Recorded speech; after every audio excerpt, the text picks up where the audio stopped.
And welcome back, everybody, to another exciting episode of the TV show. We had a couple of technical difficulties, but thank goodness Rhea Hughes is here. She's back, and No, thank goodness I have a 15-year-old who knows how to do all this stuff. absolutely, absolutely. And we have Angelo Cataldi here as well. Unfortunately, no technical difficulties for him. He got right Not at all. so he's back here with us.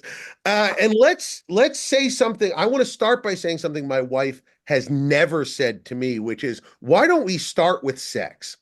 I was thought you were going to say, I love you. She never said that. Angelo last week, Rhea, challenged you to watch a what he considers the steamiest episode of television ever put out, maybe the steamiest sex scene of all time. So, Rhea, let me ask you a question. Did you watch Disclaimer episode 3? And if you did, what were your thoughts on it? Okay, I would like to say this to both of you.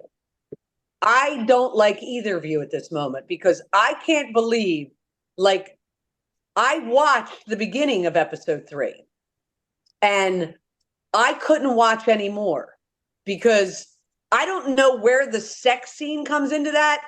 But am I allowed to say how the episode starts? Yes. Yes. Spoilers Okay, for Disclaimer 3 if you haven't seen it yet. All right, now Rhea, you can. The one I was watching the right one.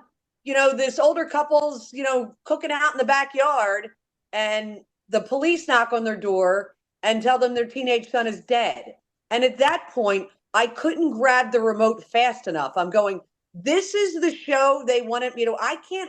I'll just be honest with you. Those things are no-goes for me. That is a scene as a parent I dread. Like, I wake up in night sweats thinking that someone will knock them. And honestly, I'll just be honest with you. I couldn't go any further in it because I saw her just break down and I was heartbroken. And I went, I thought I was going to watch a sex scene and I could come on and make fun of you both. Right. And I had no idea I don't know anything about the show. I didn't watch the first 2 episodes. You guys told me to watch it, but I just had to be honest with you. I couldn't get past that. You know what? I will say this, and I hear where you're coming from, and it actually sets up a future show topic, which are no-goes that you can't go forward. I can't watch any child in danger anymore in any show whatsoever. Yeah. My son was like, "Do you want to watch?" He wants to see Schindler's List, and I was like, "Can't do it." Nope. Can't do it. I could do it when I was 17 when the movie came out. Can't do it now because the little girl in the red coat. I just thinking about it, I'm ready to weep. So I can't watch Children in Danger. I understand. Angelo, your thoughts on Rhea not watching the sex? Will you put together a supercut of all the sex? I wish you guys had told me to just fast forward to 20 minutes into the show and I would have watched it. Well, here's the thing. All right, you're right, Rhea. There's some it's kind of bleak at times. All right. But here's the thing. And this is why it was so effective to me. And I'm 73 years old. And I remember when I was in my late teens, which is your peak of sexuality if you're a guy. And what this beautiful woman was doing in that restaurant was playing a game that guys that age were doing. Like, so who do you find really sexy? Kylie Minogue. Oh, she's like this really sexy dancer. I think she's from Australia. Yeah. She's amazing. All right. And if you were with her, what would you do? And you go, that's what guys that age think. Yeah. They're reading our minds. And then what the payoff of it is that later in it, he lives the fantasy. She basically does what he was describing. And I got to be honest with you, Jay, just for show prep, I watched the whole thing a second time. Just for show prep. Rhea couldn't get past the bleak part of it. I got past it twice. I will say this. The fact that our sexual peak is when we are at the height of our doofiness is a curse. How that worked out. You know, it's like, hey, you're going to want sex more than anything else, but you're not going to have any tools to actually get it. That is a practical joke. But Jay, you're always asking for feedback. I would love feedback from people who have watched it. Maybe because we've talked about it for 2 of our episodes now. I would love to get some reaction from people on it because I have seen a lot of TV and a lot of sex scenes. And that's as hot as anything I've ever seen. Absolutely. And the only thing that ruined it for me and continues to ruin it for me is that this amazingly beautiful young woman was married to Sean Penn. Oh God. I can't. No, like when I had it back on, my wife said, "What? You're watching that again?" I said, I can't believe this woman was married to Sean Penn." And she said, "Who are you talking? I'm 9 years younger than you." And I went, "Yeah, but look at me." Well, let's actually take a look at you, Angelo, because No. if you could go back to your youth, that's our next topic. Would Yeah. you, should you, could you? I saw a movie this weekend with my son. It's called Here. I'll be reviewing it later in the show. If you haven't heard about it, it's got a unique idea and premise. It's a single camera in one house that does not move over the course of thousands and thousands of years, although it focuses on 2 generations of a family in particular. And in this movie, Tom Hanks and Robin Wright, who you might remember, also married Princess to Bride. at one point. Yes. Another one married to Sean Penn. Yeah, this is a very Sean Penn heavy episode. You might remember from Forrest Gump. They're both in it, but they are de-aged for most of the movie. They run from about the ages of 18 through their present age in their 70s. And Angelo, I want to get your thoughts. When you see a movie that has de-aging in it, are you interested or are you out? What are your feelings on de-aging? Well, first of all, I loved him in Forrest Gump. And Robert Zemeckis was the director of that amazing film. And he's the director of Here.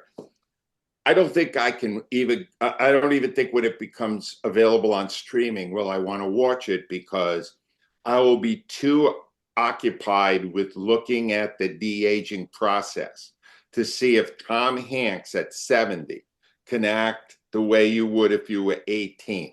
Forget the physical things, the movements, the gestures. They're different between it's 70 years old and 18 years old. And it would be way too distracting for me. It would take me out of the story entirely. Even though I know that Zemeckis is a terrific storyteller, no, if you're going to de-age, do what they did. Here I go again with disclaimer, and find an actress that has a resemblance who's younger to play the role, Right. the way Lila George did for Kate Blanchett in a Disclaimer. And to me, that's way more effective. And they found some amazing people that look like the person looked when they were younger, and they're very good actors. The aging thing to me is just a gimmick, and I have no desire to see that. I won't watch it. Rhea, where do you stand on it? Would you go see it, or is it too distracting? No, well, I think first of all, like I like in movies or even like series, like sequels, when they they go backwards and you see, and they get, like Angelo said, an actor who really looks like them and sometimes can act really well. You're also taking roles away from people in Hollywood, which I think is not good. So I would find it creepy, I think, to just, it's like, listen, we all age. It is what it is. You can't stop it. You know, I get monthly facials. I'm doing my best to maintain. Okay. It's working. Yeah. Especially with us on this show. But I find it I always found the Natalie Cole collaboration really uncomfortable. Not that they're both not amazing singers. They were, but I'm like, the guy has passed on. Like, it was just, to me, no. To me, you go with a younger actor, try to get a good one, try to get an up and coming one. And, because look, we all look different when we're 20. I mean, Angelo knows what I looked like in my early 20s. I worked with him back then. I had a spiral perm. I had big hair out to here. I wore leather pants and leather jackets. I mean, just go back, get somebody who's younger and do it that way. The other way I think is too creepy. Yeah. Jay, there's one other thing, and I know you're going to review it later in the show, right? Mm-hmm. But remember 20, maybe 30 years ago, I think it was Ted Turner that got on this thing where he wanted to colorize old movies. Yeah. And for a short time, he did it. And there was enormous backlash because they went, it's fake. It's not real. It's not even the real colors. You're just finding colors to make it a color movie when it's not color. This to me is similar, and yet there's no backlash because it's like, oh, it's AI. It's the newest thing. Let's have fun with it. No, it's not real.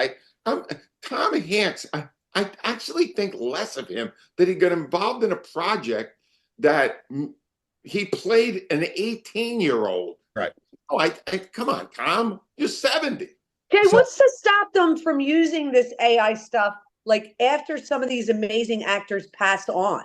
Yeah. And just going, hey, we could just use, we got them looking when they're 18 or they're 20 and we'll just insert the words. It's like, it's not real. I mean, listen, movies aren't real. They're fiction. But when you're going to this level, I think it's not good. Yeah, I do think, Angelo, the reason why there hasn't been backlash is because the director of Casablanca is long dead, could not tell you that he wanted the color or do anything like that. But Tom Hanks agreed. Robin Wright agreed maybe. to this. So I think that's why there isn't backlash. But I will tell you, more distracting than their face, and I'm not going to step on my review, was the hair. They gave Tom Hanks his early 80s bosom buddy perm. Oh, no. It was, that's how I think of Tom Hanks in my head, because I remember watching Bosom Buddies, but it was that was the weirdest part. I'm like, don't give him the hair. Just give him the hair that he has now.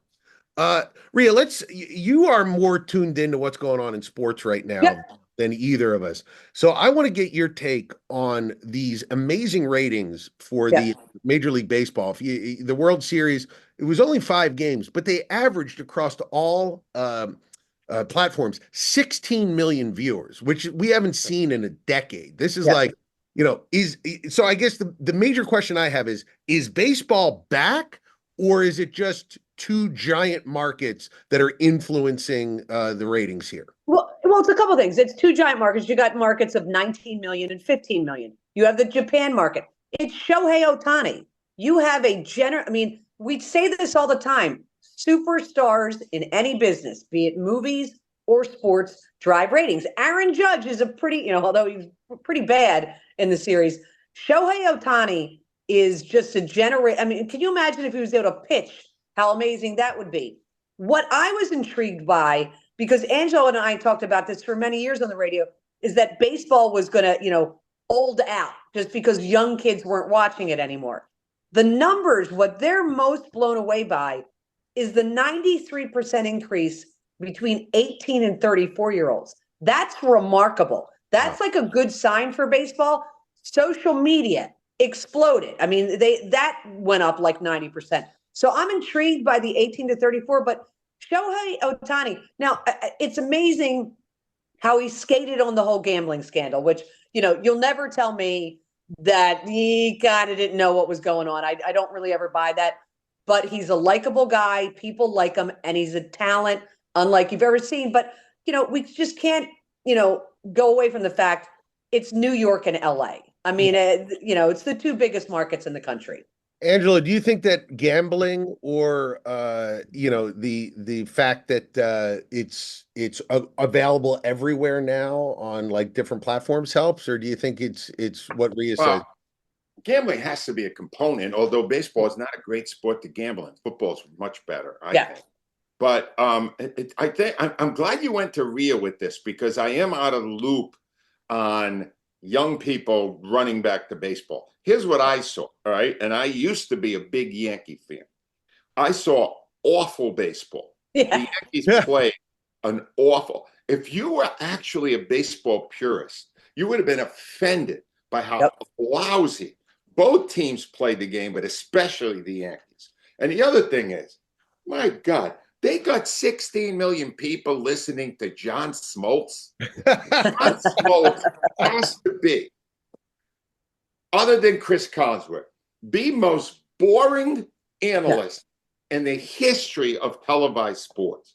John Smoltz analyzed if a fly landed in front of him, he would analyze the fly for 2 minutes. It's boring as hell. I can't imagine that would resonate with anyone, especially young people. So yeah, betting is probably a little bit. The number one thing, without a doubt, is New York and LA. No doubt that was the biggest thing.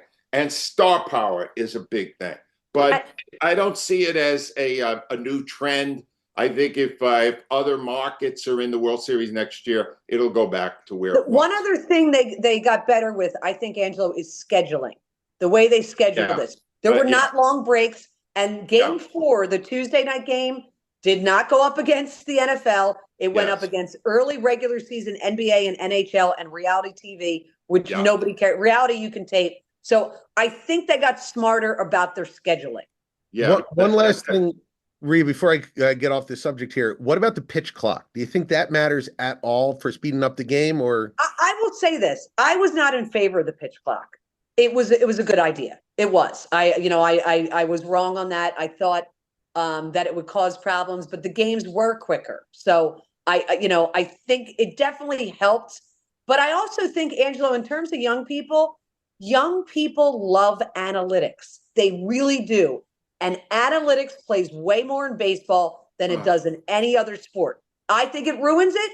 I think, analytics literally almost got Nick Sirianni, close to being fired on Sunday. Yep. But young people love analytics. I don't know why, but they're married to it, and that could be the uptick in numbers. I'm very depressed hearing that. You're probably here, Angelo, let me cure your depression. We have an election coming up. Yes. That's something everybody's excited. That happened yesterday. Yeah. I got my sticker on Tuesday. We have I voted, but Wisconsin, but Rhea and I voted. Yeah, I voted last week because I knew I was going to be in Wisconsin this week. We are obviously recording this before even we know who the president's going to be. And we're not going to talk politics. This is not a political show. Although if you follow my Twitter, you know what kind of I follow you on Twitter. So I'm a little partisan on Twitter. But the thing this is a TV podcast. So I want to talk about, Angelo, who your go-to channel is and your go-to guy. I literally just now got a text from my son who said, "Who should I watch tonight?" Because he's going to stay up to watch. So, Angelo, this is like late breaking. Who do you suggest and why? All right. Well, who I did watch last night and who I watch now in the election. First of all, I just want to say, an election to me, especially a presidential one, is like a sports event. It is. Somebody wins, somebody loses. You don't know. It's exciting. You have a rooting interest. And I flip all around. I don't stick in one spot unless I see John King working the big board on CNN. John King has to be the biggest nerd of anyone I've ever seen. He's very good. I love him. But he's got this board and he's like committed to memory all the precincts in every city and state. And he hits buttons and then colors pop up on the screen and he goes, well, last time they had 20% fewer votes here. And he's like, and I know there's other guys. There's a guy on MSNBC that everybody loves on the board, right? Steve Kornacki. Yeah, Kornacki. I like John King. He's very robotic. He's very, locked in. And you know what he is? It just occurred to me. He's a master of analytics. Yeah, well, I was just going to say, yeah. You hate analytics. It just occurred to me. Apparently, it's okay for me in politics. Yeah. I love the drama and excitement, and especially when Trump won in 2016, it was fascinating to watch the reactions in real time to people that didn't like him. I always like the negative side of it. I guess that's you would expect that. Yeah, and it's a sports event in its own way and very exciting to me. And sometimes you got to wait days to see who won, which is fine too, because you just keep following it for days. What about you, Rhea? Are you going to be a Kornacki girl or are you going to be watching, Fox News? So I'm not, I just don't watch, CNN, Fox, MSNBC. I don't watch any of them. I really just watch sports on TV or British shows. I'll peek in. I will, I wake up at 2:30 in the morning, so I will find out, the last two, presidential things. We didn't because we didn't know about Biden. But Trump, I woke up to it at 2:30 in the morning. I was like, oh my God. The one thing I will tell you that I really liked, somebody sent it to me. And so I don't know if Bill Maher, and I'm not always a huge fan of Bill Maher. Yeah, me neither. So I'm not, but I mean, but I don't, sometimes I agree with him. Sometimes I totally disagree with him. He did a monologue, maybe on Friday night, and a friend sent it to me, talking about the undecided voters. And it was all about, dear Christmas Eve shopper, undecided voter.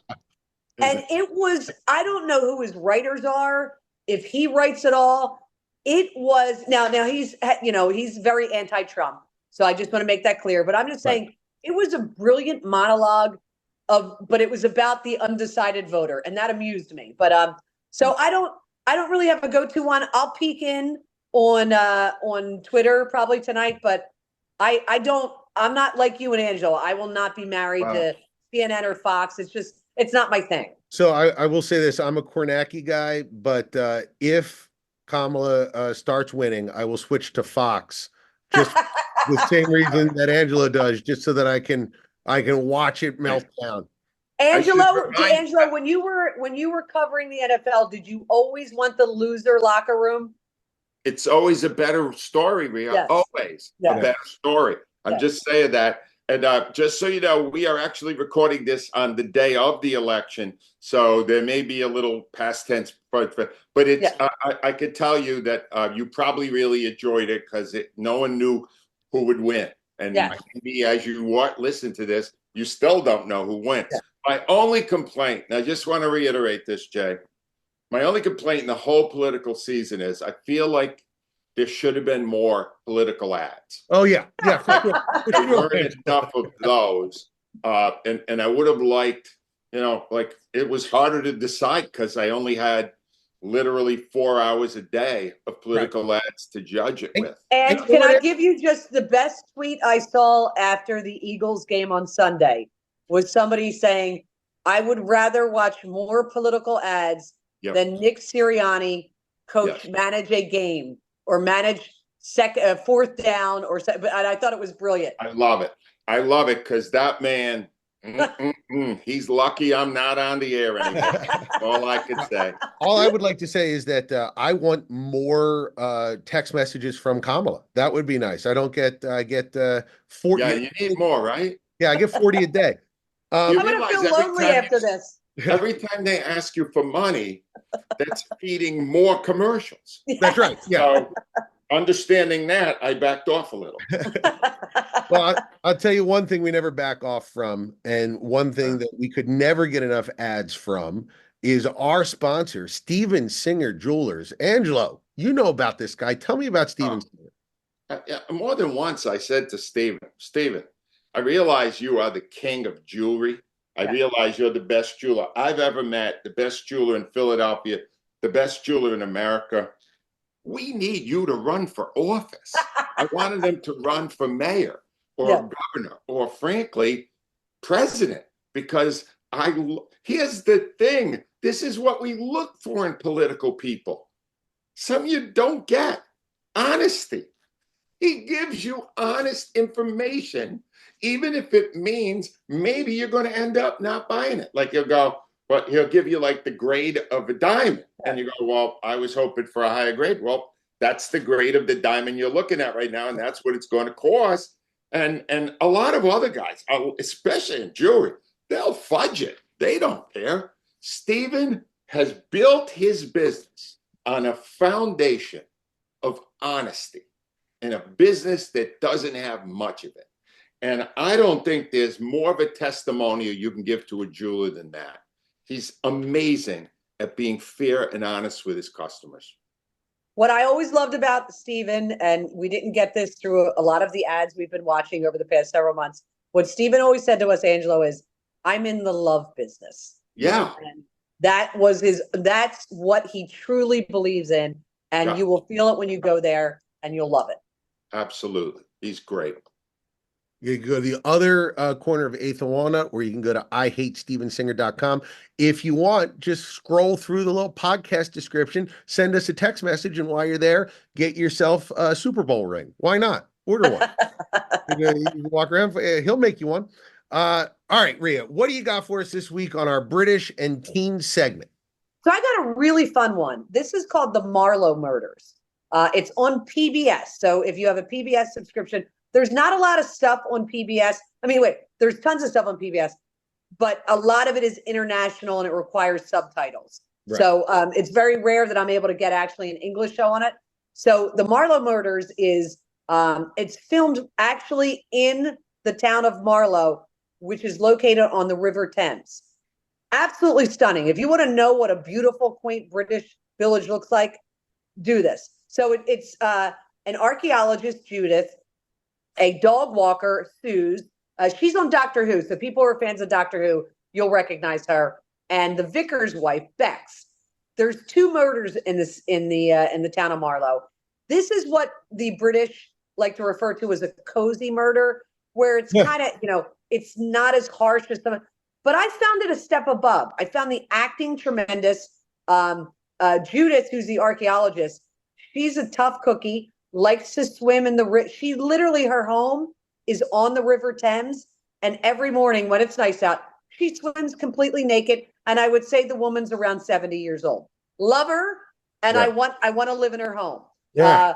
But I'll tell you, so these 3 women, completely different women, bond together to help solve these murders. The lead detective is also a woman. She's a young woman of Indian descent. Her name is D.S. Tanak Malik. She's really annoyed by these 3 women, but appreciates that they're kind of giving her clues along the way. I will just tell you, and they're only giving you 1 episode a week. At the first half hour, I was like, I'm not sure if I like this. It's a step above a cozy, which means it's not just, we love our little English village and somebody poisoned their wife. It's actual 2 people were shot to death.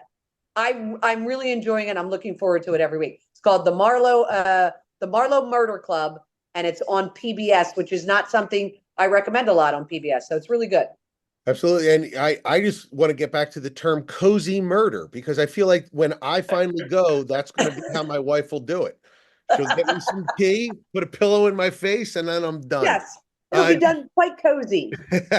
Did you and Clark watch anything this week? I did not, but Clark went to the movies. And again, I know I mention this all the time, the AMC movie theater in the Fashion District. If you're in Center City and you're going to a movie, it's the best place to go to. So he and his buddy Valentino were super excited because Venom 3 came out. So it's a Marvel. Yeah. It's a Marvel character, Venom. Basically, Tom Hardy stars as Eddie Brock. He's an investigative journalist who also hosts like an alien form in his body, which gives him superhuman powers. It's the 3rd in the Venom trilogy. Here's what Clark said to me. He goes, it's getting killed. Like, he goes on and reads. I love that he goes on and reads critic reviews. Sure. He really liked it. He and Valentino really liked it. And here's an example, and I've said this to you guys before. I went on and looked at Rotten Tomatoes. Critics, 40%. Audience, 81%. Right. The audience is Marvel people. Yep. So if the audience is giving it 81%, I got to think that the audience knows better than critics in this case, only because that Marvel audience is a very particular, like what's his Brian Mills in Taken. They have a particular skill set, and it's Marvel characters. Right. And they either love them or hate them. And he loved it. And Tom Hardy is so good in those movies because he plays both himself and Venom. And, he's a lunatic in the best way possible. So there's this, I don't want to give it away, but Clark said there's a slight twist at the end. Gotcha. Angelo, you're going to run right out and see that, right? You're a big fan of Marvel movies, aliens, everything. Honey, change our plans. We're going to see Venom 3. Angelo, what'd you watch this week? What do you got for us? I got something juicy, and it's like I kind of found it by accident. I was looking through Netflix, and I saw a brand new documentary called Martha. It is the story of Martha Stewart. Oh, I saw that. Yes. I didn't see that. And I saw it. I went, I think I probably know a lot about that. I'm not sure I'd need to see that. And then I read that she hated the documentary, even though she totally cooperated with it. Oh, yeah. Well, now I got to find out what's going on. You will very rarely see a documentary destroy their topic The way Martha is subtly. They don't come out and say she's a bitch, although that comes up several times. Wow. And even like during the interview, she sat for hours to do these interviews. She goes through her whole life. And even in the interviews, when she doesn't like when a question's going, she like snaps at them, go, I don't want to talk about it. And you just see her, you go, wow, this woman is really nasty, right? Wow. But she's spectacular. She's the first self-made women billionaire in American history. Really? Very impressive. And the stuff about when she went to prison is really interesting. It's really the best part of the documentary. But here's the best thing I could say about it, all right? So I have watched really well-done documentaries on Martha Stewart and Vince McMahon, both on Netflix. And I like Vince McMahon more than Martha Stewart. Can I tell you how Martha Stewart rehabbed her image? And I'll say it in one name. His name is Snoop Dogg. Snoop Doggy Dogg.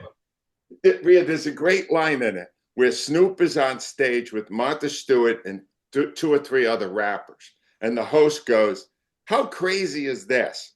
We've got all these rappers here, and the only one on the stage with a prison record is Martha Stewart. Oh, that's fantastic. I have to check that out. He made her likable. He really did. Because he did, and she used them for that. Yeah, absolutely. So that's on Netflix, you said, Angelo? Yes, it's on Netflix, and I think you'll enjoy it because I like when somebody's getting trashed, and she gets crushed. You can't stand her. I always wonder because I know if someone made a documentary about me, I'd probably hate it too. But I'm such a narcissist that I would agree to it. So it'd be like oh, I want to see myself on screen, and then I'd hate it. All right, let me give before we get out of here a quick review of Here.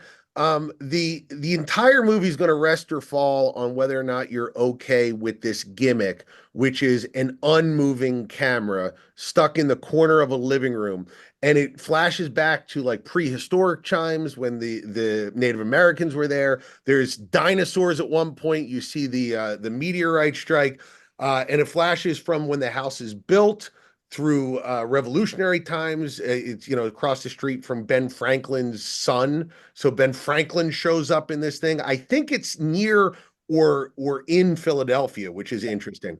And it was something that I found very just an interesting phenomenon. The fact that the camera doesn't move gives a sense of unreality to everything.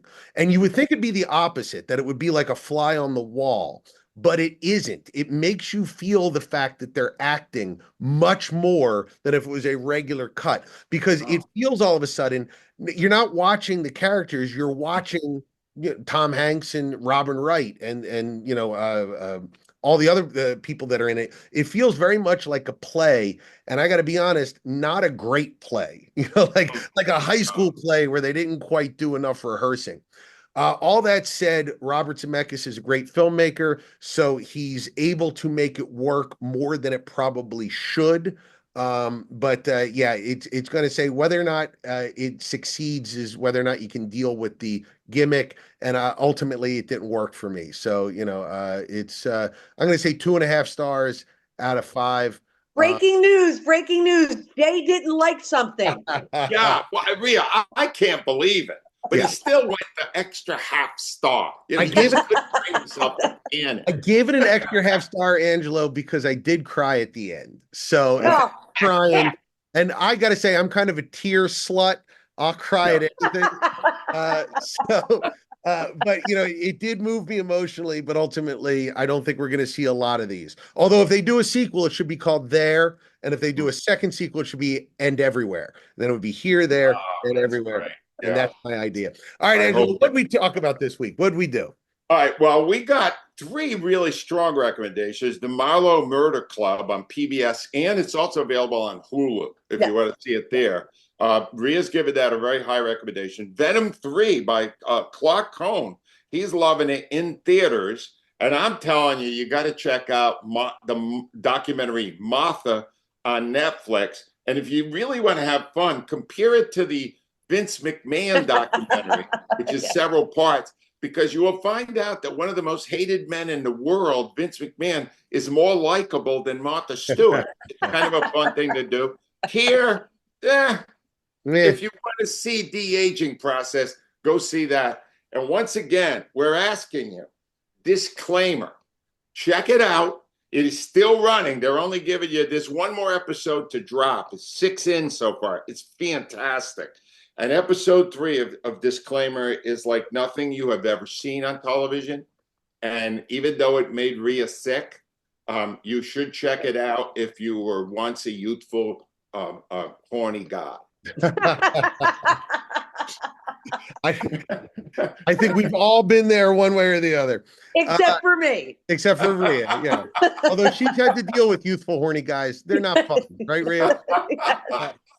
So, ladies and gentlemen, if you enjoy our podcast, please tell everybody you can about it. And guess what? You can go to see our sponsor right now at IHateStevenSinger.com. You could click on that. You could also go to AngeloCataldi.com, Amazon.com, or Audible.com to get his book Loud, which I very highly suggest. You can also check out my movie Tenants, which is available on demand. It's $4.99 to rent. What do you be? Don't be cheap. Just go rent it. So I can make some money. We really enjoy doing this every week. Please tell a friend. We're growing and growing thanks to you. And we'll be back next week with more great TV content.